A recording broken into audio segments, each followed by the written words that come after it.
Everyone in that parking lot saw him shove a 72-year-old woman to the ground. Nobody moved. Nobody helped. But what he didn't realize was that someone far more dangerous than him was watching, and she was about to step in.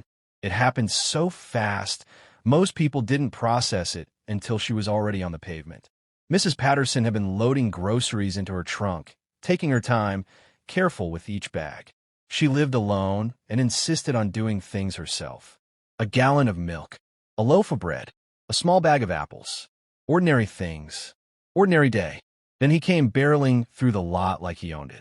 Witnesses would later say he looked irritated before he even reached her. Maybe he was having a bad day. Maybe he just liked feeling powerful. Either way, he locked onto her like she was an inconvenience instead of a person. "Move," he barked. She turned, startled, apologizing softly. But before she could finish her sentence, he grabbed the shopping cart and shoved it straight into her. The metal struck her hip. She lost her footing.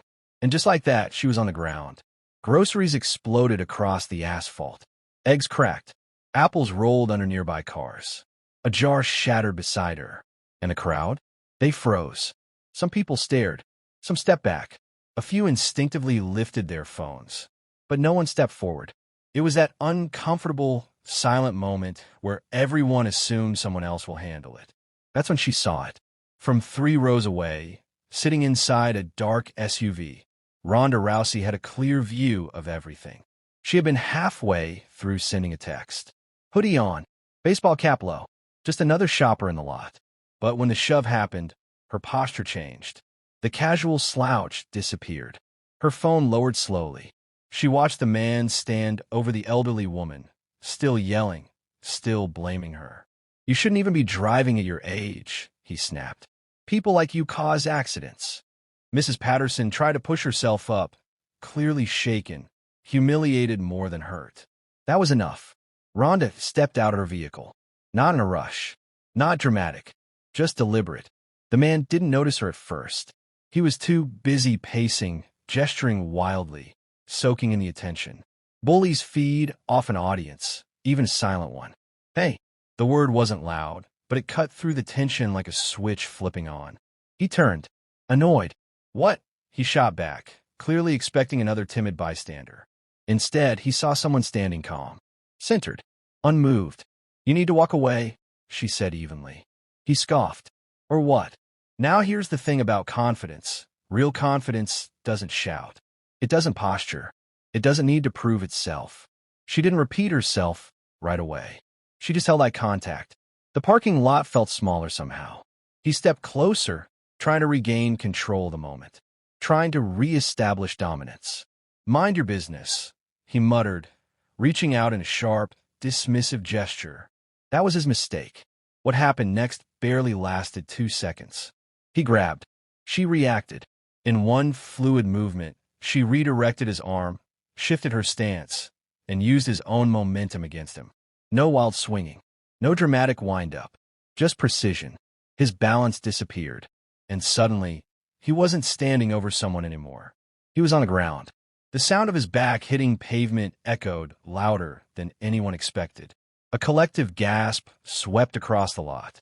Phones that had been recording shakily now zoomed in with urgency. Ronda didn't advance. She didn't celebrate. She stepped back immediately, creating space. "Stay down," she said calmly. And this time he listened. The transformation was almost unbelievable. The man who had been yelling seconds earlier now avoided eye contact. His bravado drained out of him like air from a punctured tire. Only then did Ronda turn her attention fully to Mrs. Patterson. She knelt beside her. "Are you hurt?" The older woman blinked up at her, still trying to understand what had just happened. I think I'm okay," she whispered, though her hands were trembling. That broke the spell. Other shoppers finally rushed forward. A store employee brought paper towels.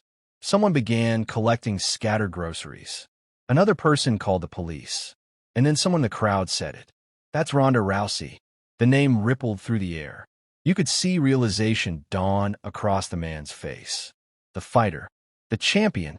The woman known worldwide for taking down opponents twice his size. He had picked the wrong parking lot. By the time authorities arrived, the story was already spreading online. Multiple angles, multiple videos, millions of views within hours. But later, when asked about it, Ronda brushed it off. "It's simple," she reportedly said. "You don't get to pick on someone smaller than you. Not if I'm around." That line stuck. It wasn't loud. It wasn't dramatic. It wasn't delivered at a podium with flashing cameras. It was simple, almost casual, but spread faster than the video itself. Within hours, the clip had millions of views. Comment sections exploded. Some praised her. Some debated what they would have done. Others admitted something uncomfortable. They had been in situations like that before and froze. But what most people didn't see was what happened after the cameras stopped recording. Police separated witnesses. Statements were taken. The man tried to downplay it, claiming he barely touched her. Unfortunately for him, 5 different angles told a different story. Security footage from the store filled in the gaps. What looked like a random outburst began to look more like a pattern of aggression. Meanwhile, Mrs. Patterson sat in the back of an ambulance, not because she was seriously injured, but because paramedics wanted to be sure. Shock can hide pain. She kept apologizing to everyone around her, which somehow made the entire situation feel even heavier. "I didn't mean to cause trouble," she said quietly. Ronda stood nearby, arms folded, shaking her head. "You didn't cause anything," she replied. "You were minding your business." That sentence mattered, because moments like that don't just bruise the body. They bruise dignity. When Mrs. Patterson was cleared to go home, Ronda helped reload her groceries into the car. A few items had been ruined, but the store manager replaced them without question. Several bystanders who had stayed silent earlier now hovered awkwardly, offering soft apologies, as if they needed forgiveness for their hesitation. One man admitted, "I didn't know what to do." It was honest, and that honesty lingered longer than the confrontation itself. Over the next few days, something unexpected happened. The story shifted from being about a takedown to being about responsibility. Morning shows replayed the footage, but they slowed it down, not to glorify the move, but to analyze the moment before it. The pause, the eye contact, the warning. Experts weighed in. Former law enforcement officers pointed out how controlled the response was. No excessive force, no escalation, just neutralizing a threat and stepping back. That detail changed the narrative. This wasn't rage meeting rage. It was control meeting chaos. And that difference resonated. Messages poured in from elderly viewers sharing their own stories, being rushed, mocked, shoved aside in stores, dismissed in conversations. Many said the hardest part wasn't the physical interaction. It was the feeling of being invisible, of being treated like a burden. Suddenly, the parking lot wasn't just a location.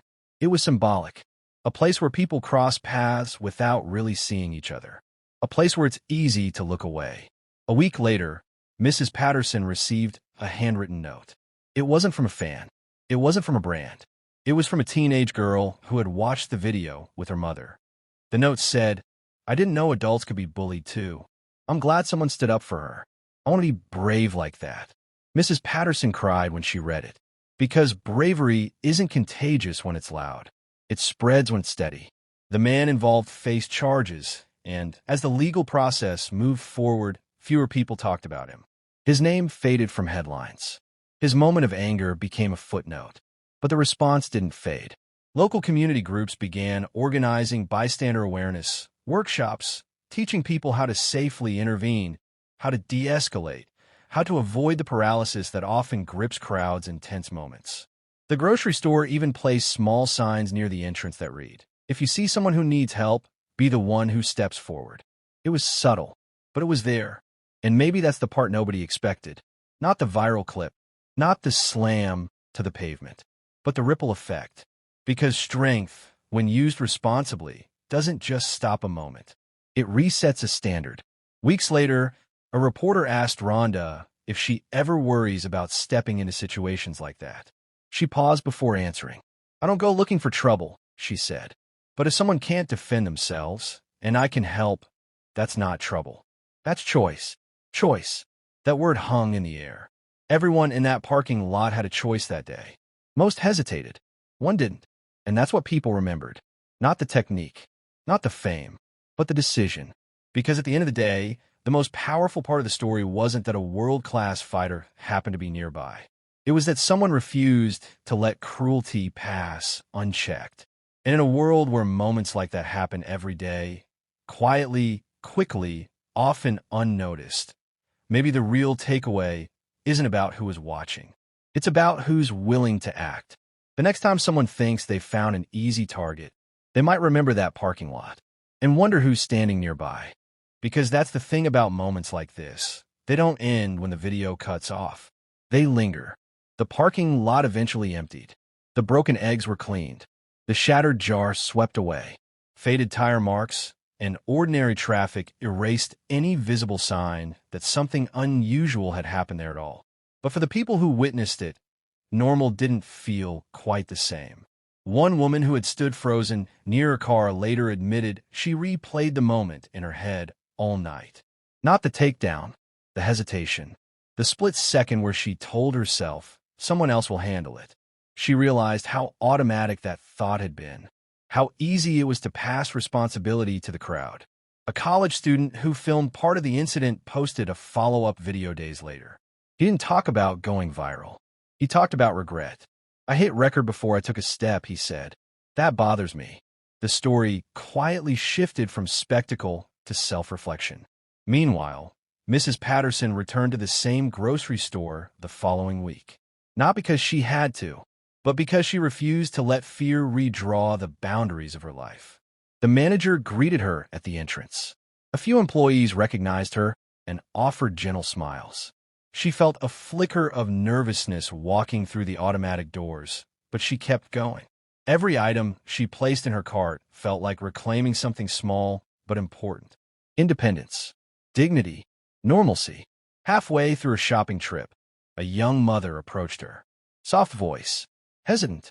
I just wanted to say, I saw what happened. I'm sorry I didn't move faster. Mrs. Patterson studied her for a moment and then gave a surprisingly firm reply. Next time, she said kindly, you will. It wasn't accusation. It was belief. And belief can be heavier than blame. Across town, the conversation kept expanding. Local radio stations debated the psychology of bystanders. Why do groups freeze? Why does responsibility thin out in crowds? Experts explained the diffusion effect, how individuals subconsciously assume someone else is better equipped to act. But one psychologist added something else. People don't lack courage, she said. They lack rehearsal. Most of us never imagine we'll be the one stepping forward. So when the moment arrives, we're unprepared.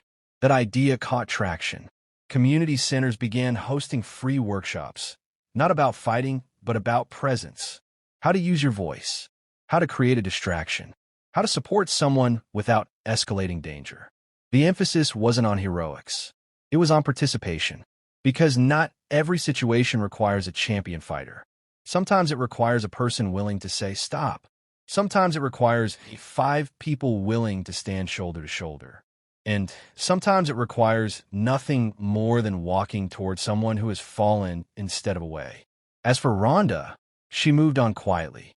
No press tour, no dramatic interviews, just a brief statement encouraging people to look out for one another. When asked if she thought the video would change anything long-term, she gave a measured response. Change doesn't happen because of one clip, she said. It happens because people decide they don't like what they saw, and they choose differently next time. That sentence traveled almost as far as the footage, because deep down, everyone recognized the truth in it. The man at the center of the incident faded from public discussion as legal proceedings unfolded. His moment of aggression had cost him more than he expected, not just legally, but socially. Employers notice things like that. So do neighbors. So do family members forced to confront behavior they might have overlooked before. Consequences don't always roar. Sometimes they arrive quietly and stay. Weeks later, a small but powerful scene unfolded at the same parking lot. An elderly gentleman struggled with a heavy bag near his trunk. Before he could bend too far, 2 teenagers rushed over to help. No hositación, no phones, just movement. A cashier watching from the window smiled to herself. Maybe it was coincidence. Maybe it wasn't. But something had shifted, not dramatically, not universally, just enough. Because stories like that plant seeds. They make people wonder what they would do. They make people rehearse bravery in their minds. And rehearsal turns into readiness. The next time tempers flare in a public space. The next time someone smaller is cornered. The next time the crowd goes quiet. There might be more than one person scanning the scene. More than one person stepping forward. More than one voice breaking the silence. And maybe that's the real legacy of that afternoon. Not a takedown, not a viral headline, but a reminder that strength doesn't belong exclusively to fighters, celebrities, or trained professionals. It belongs to anyone willing to interrupt harm, anyone willing to close the distance, anyone willing to decide that indifference is no longer acceptable.